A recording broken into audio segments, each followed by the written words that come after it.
Ja, sådan ender den skotske whisky, som produceres i et antal af 1000 millioner flasker om året.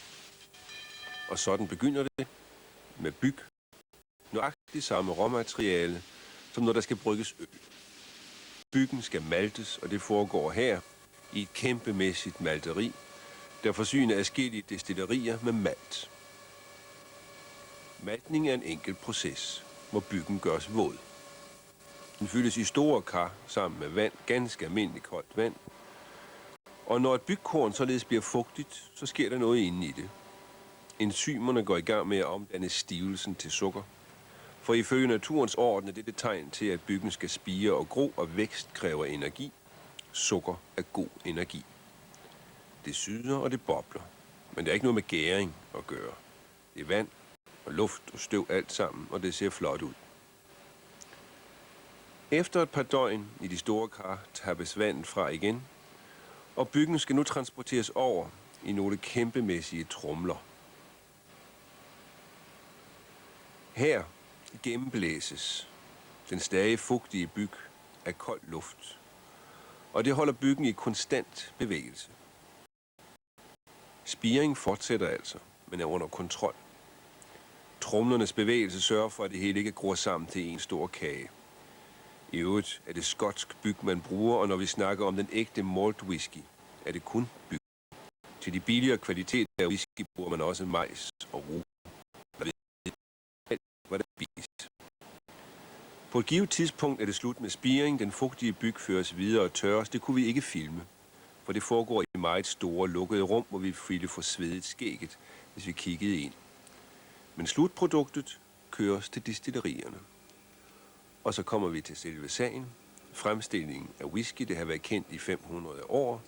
En forholdsvis enkel proces, der først og fremmest kræver stor erfaring, mæskning, gæring, destillation og lagring.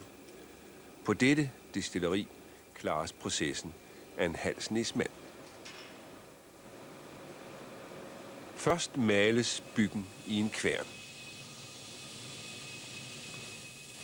Herefter fyldes det grove bygmel i et stort kobberkar, mæskekarret, sammen med ca. 70 grader varmt vand. Og det er vel at mærke ikke almindeligt postevand, men vand fra destilleriets helt egen og meget vigtige kilde med rent blødt vand. Den udspringer flere kilometer væk og føres i rør til destilleriet. Mæskning har til formål at omdanne resten af stivelsen til sukker og opløse sukkeret i vandet. Det foregår af flere omgange, varer 8-12 timer. Processen er ikke computerstyret, men menneskestyret. Både her og de andre steder er haner, pumper, ventiler og termometre de vigtigste og næsten eneste redskaber.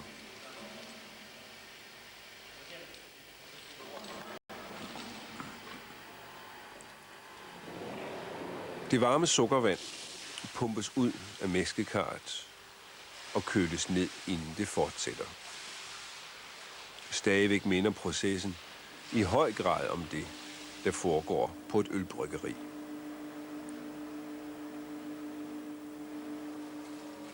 Når mæskekarret er tømt for sit sukkervand, er der noget tilbage. Det er masken. Det er varmt, men det er også en værdifuld sag, for masken indeholder masser af proteiner og er yderst velegnet til at fodre kvæg med, for eksempel.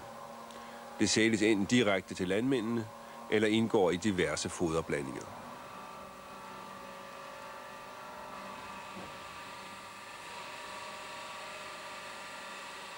Destilleriets eget skotske højlandskvæg får naturligvis deres ration 2 gange om dagen.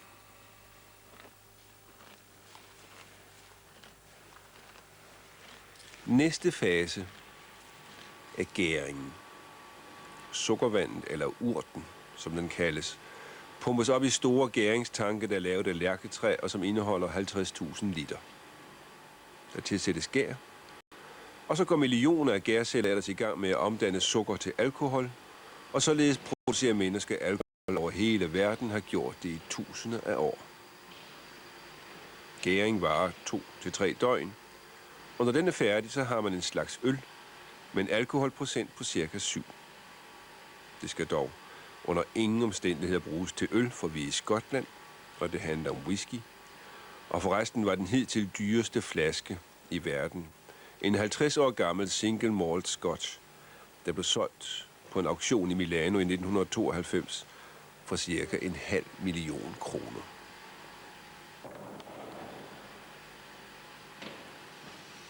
Og her sker det.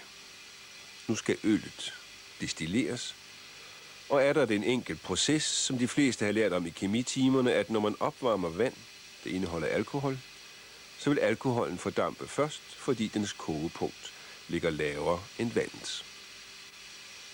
Det sker i disse store kobberkedler, øllet varmes op til ca. 90 grader, og så fordamper spritten. Dampen følger bøjning i halsen på toppen af kedlen og ledes over til en kondensator, det vil sige et aggregat, som afkøler dampen, hvorved den atter bliver til flydende væske. Og den kommer her, klar som vand, men indeholder endnu kun 25% alkohol. Der kontrolmåles med mellemrum, og er der det mennesker, ikke maskiner, der gør arbejdet. Hele processen gentages. Vi fik også lov at kigge ind i heksekedlen, og rygning er strengt forbudt. Efter den anden destillation er alkoholprocenten oppe på 60-70, men det er til gengæld også det eneste, der direkte kan måles. Væskens indhold af smagsstoffer, det der gør, at den bliver til whisky, er allerede grundlagt i hele processen i kedlernes udformning og størrelse og meget andet. Der er hængelås på skabet, hvor spritten strømmer. Told og skat har stor interesse i sagen. Whisky er Skotlands vigtigste eksportvare. Franskmændene for eksempel drikker 10 gange så meget whisky som cognac. Og i gamle dage, der kontrollerer man alkoholstyrken i skotsk whisky ved at blande det med krudt og antænde det. Nu er vi næsten færdige. Spritten samles i en tank og skal tappes på tønder. Al whisky lagres i tønder af egetræ. Britisk lov kræver, at det skal lagre i mindst 3 år, før det overhovedet må kaldes whisky. Hvis man blander whisky fra forskellige destillerier, så får man blended whisky. Whiskyen fra det enkelte destilleri kaldes for single malt. Blended whisky findes i alle mulige kvaliteter, fra det billigste til det dyreste. Single malt whisky er aldrig billig. I de gode gamle dage, da bønderne selv producerede deres whisky, der så man stort på lagringen. Man drak spritten råt. Og det var nok et uheld. En glemt tønde sprit, der blev fundet igen 10 år senere, der fik folk til at opdage, at lagringen har helt afgørende virkning på smagen. Forresten betyder whisky livets vand, ligesom aquavit, aquavitae. Det hedder nemlig uscu beata på gælisk. Uscu er blevet til whisky. Nogle af tønderne har tidligere været brugt til at lagre sherry, hvilket giver en ganske særlig smag og farve. Andre har været brugt til den amerikanske bourbon. Afgørende er det, at whiskyen nu skal ligge i 3 eller 8 eller 12 eller 16 år at lagre, for det er her, den endelige smag udvikles, og netop det, smagen. Det ville vi jo gerne vide meget mere om, for den kan man ikke filme. Den måtte vi spørge eksperten Charlie Smith om. Well, taste is something which is rightly different for each individual malt whisky that you taste. The taste comes from a lot of different sources.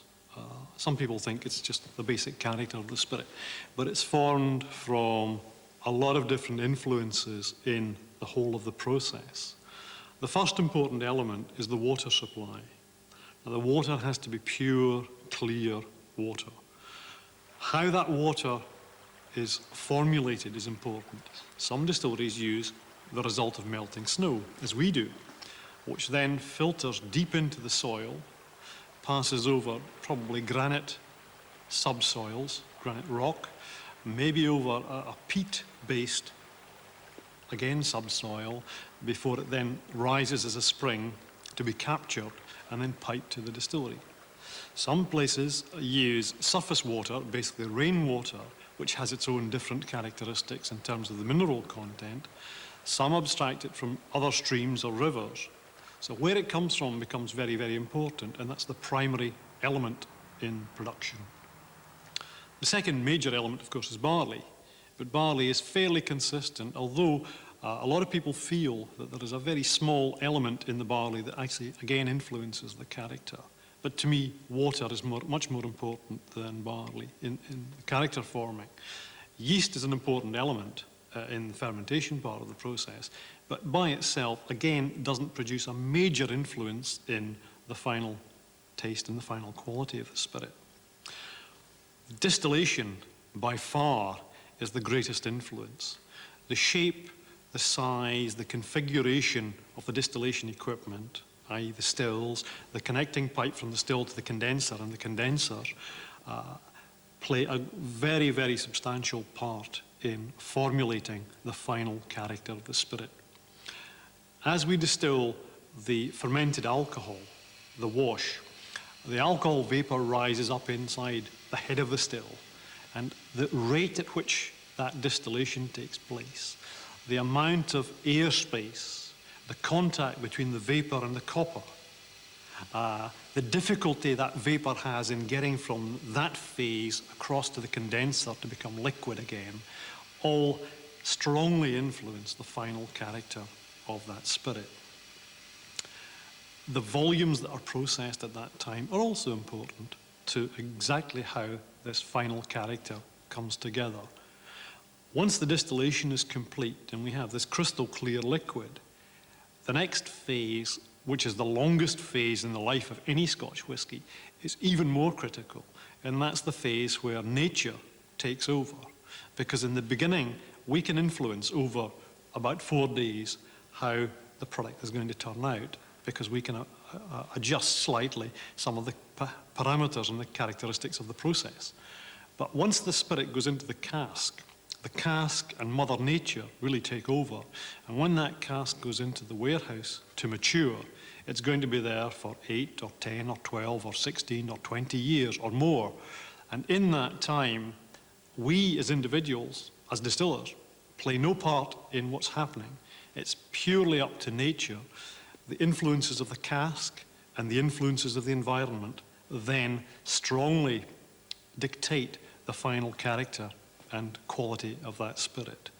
So the water, the process, the speed, the quantities, the distillation equipment, and finally the cask and the maturation location and time all come together to produce that final, very important, very individual character of the malt whisky. But what about the malt? When you are drying the malt, you're using heat, you're using fire. Is there something there? The barley that's processed to give us the final product of malt whisky, first of all, has to go through a germination process. And this allows the starches inside the barley to convert to a form which is soluble. So we can then extract that and convert that to sugars and ferment that to produce alcohol. The variety of barley, the strain or grain of that particular barley element is not so critical.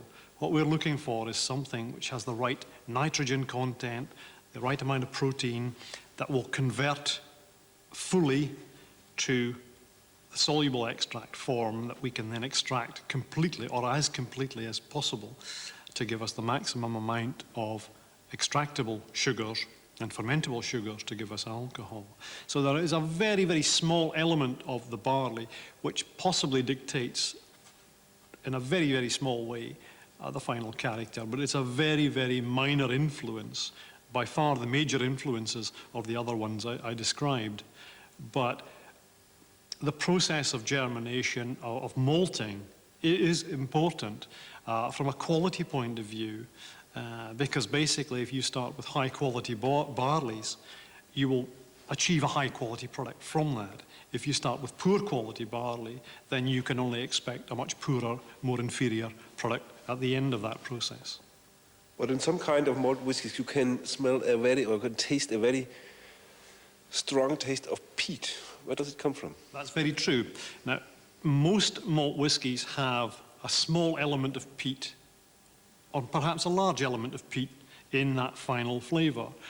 Peat is used in the just after the germination process in the kiln to help to dry the barley at the end of the process. Kilning is used really to stop the germination once the conversion of the starch from the insoluble to the soluble form has taken place. The reason for stopping the germination then is to stop the starches being absorbed by a new growing plant. Traditionally, that was done in a kiln, and is still done in kilns, but traditionally it was done in a kiln using peat as the main source of the heat or fuel to dry the barley.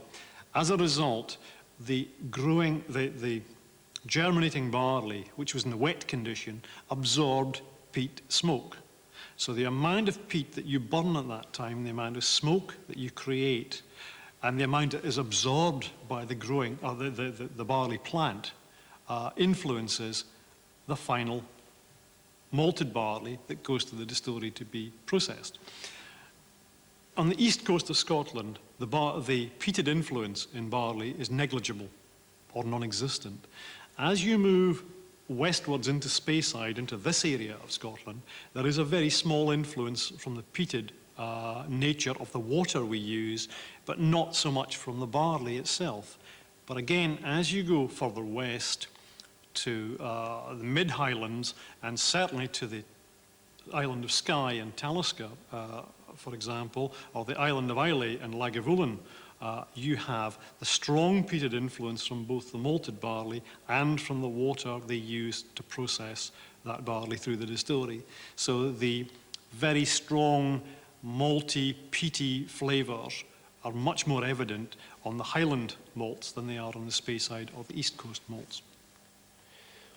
When we're talking about the taste of a specific whiskey, is that a special thing just according to, for example, Cardu or everybody else? Or has it been developing through centuries? The taste becomes something which is specific to your malt whiskey by virtue of the fact that you have been producing that malt whiskey at that location for a long period of time. I mean, Cardu is sold as a 12-year-old malt whiskey, but that malt whiskey has been produced since 1811. So we have a history of 170, 180 years of production. And in that time, we have refined the process to produce something which is as consistent now as it was then. And really, that's the object of what I do, is to produce that consistent product. So the quality and the character remains the same day after day, year after year, so that the consumer can be safe in the assumption that the bottle he buys today is going to be the same as the one he had hopefully last week or maybe last month, and will also be the same in the future. That's critical to what we do and to keeping our individuality, is to take the heritage that we have and maintain that. I would like to ask you personally, how do you use and drink and enjoy whiskey as a Scotsman? Whiskey, one of the great joys about whiskey is the fact it is there to be enjoyed. There's a huge variety of flavours and tastes available in the marketplace. Although there are now less than 100 malt whiskey distilleries in production, if you go to specialist shops particularly, you'll find maybe something like 120 malt whiskies which are available of different ages from different areas of Scotland. And as I say, one of the great joys is the fact that there is such a variety. No matter where you come from or who you are, you will find a whiskey to your choice, to your taste, which will suit your mood at that particular time. There is no guarantee that the same one will fit every occasion. Personally, I enjoy Cardew as a daytime dram. I've drunk it in the evening, early evening, late evening, and enjoyed it in that way. But there are other whiskies equally, both blended and malt whiskies, that I enjoy at other times because the occasion is different, the company is different. My personal needs in terms of the flavour, character, spirit, characteristics also change. And again, as I say, the big pleasure in Scotch whisky is the fact that variety is there to be able to change to suit the occasion. And that's why anybody who's setting out on the malt whisky trail or the Scotch whisky trail for the first time has a tremendous variety ahead and a lot of enjoyment ahead in sampling, tasting, trying, testing, until they reach the point where they have the products that they can reduce to a small number of the ones that they really enjoy and really want to stay with. Personally, I have 2 malt whiskies I enjoy and 1 blended whisky. And that little portfolio, personal portfolio for me, covers most of my needs for most occasions. How would you recommend the Danish audience to drink a good malt whiskey? To drink any good malt whiskey is always difficult to be specific about. Again, we are all individuals, so we drink different things in different ways. For me, the ideal way to drink a malt whiskey is about 2/3 malt whiskey to 1/3 water in a glass. The reason for that small amount of water is that it dilutes the strength of the alcohol a little bit without detracting from the character and the flavour of the spirit. But it also helps to release some of the more gentle flavours that are in the background that the high strength would mask and overcome.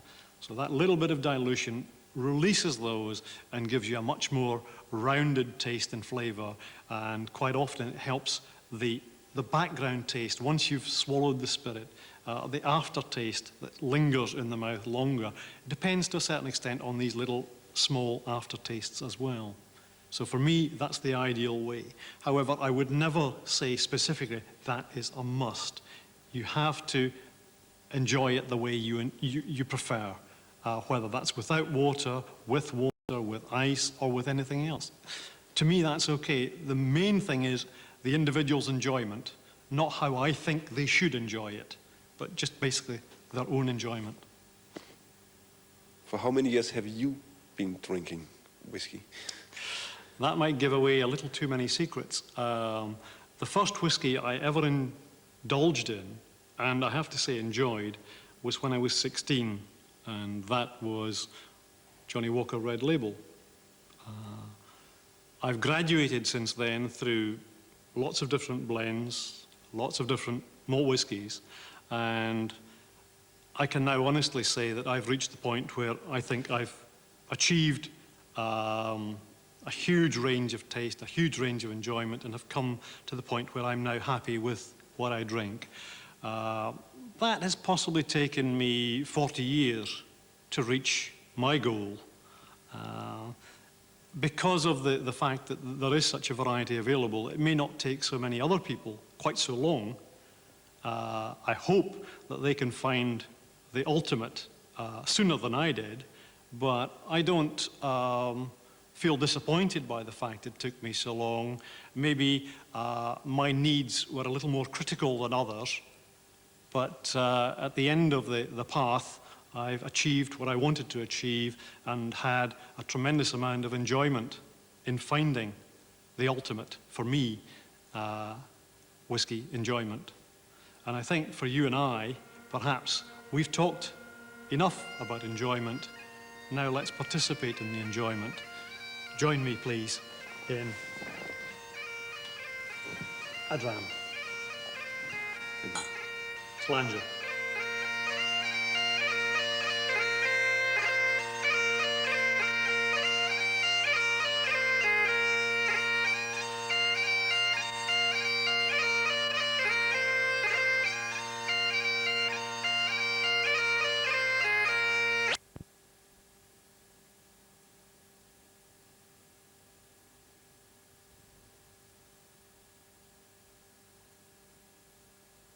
Tämä poronvasa on syntynyt sokeana. Sen silmiä peittää vaalea kelmu. Isäntä uskoo sokeuden johtuvan siitä, että vasan emä on juonut porausten saastuttamaa vettä.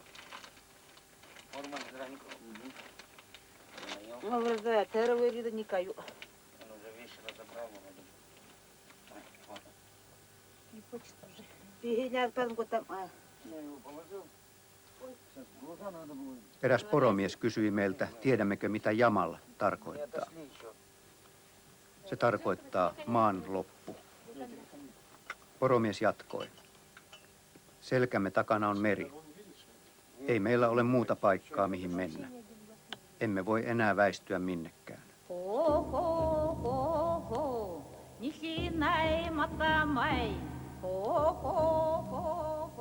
Nyt ovat ulkopuoliset voimat sanelemassa tarpeitten määrän. Luonnosta revitään kaikki hyötykeinoja kaihtamatta.